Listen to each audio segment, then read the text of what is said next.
Para sa mga dadaan sa Marcos Highway, abiso po, may aksidente roon. Sumalpok ang isang truck sa concrete barrier. Live mula sa Pasig City, may unang balita si Bam Alegre. Bam?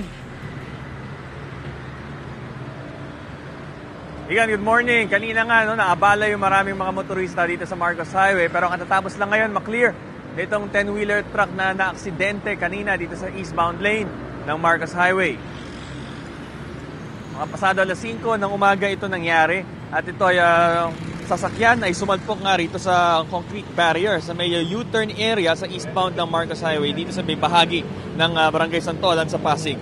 Nagdulot ito kanina ng pagbagal ng daloy ng mga sasakyan dahil dalawang lane lang yung nadaraanan kanina dahil nakabalagbag sa gitna ng kalsada yung 10-wheeler truck.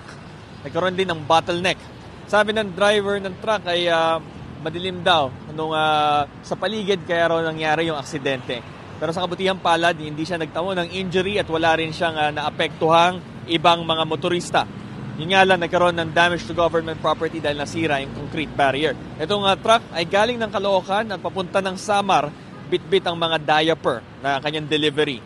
Pakinggan natin ang pahayag ng driver ng truck. Nabulaga ako sir, sobrang tuling kasi tas nung nakita ko na may madadali ako sa sakyan. Sa barrier na sumalpok, hindi ko na alam kung saan ko ikakabig eh. Kundi sa barrier na kasi madilim din kasi dito sir, hindi ko na na may mga barrier pala dyan.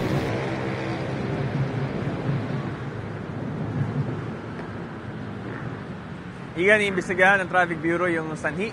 Ito nga ang aksidente, pati yung magiging pananagutan ng driver kung meron man. At ngayon, yung traffic situation ngayon dito sa ating likuran, light to moderate itong eastbound lane ng Marcos Highway. Ito ang unang balita mula rito sa Pasig City. Bam Alegre para sa GMA Integrated News. Igan, mauna ka sa mga balita, mag-subscribe na sa GMA Integrated News sa YouTube para sa iba't ibang ulat sa ating bansa.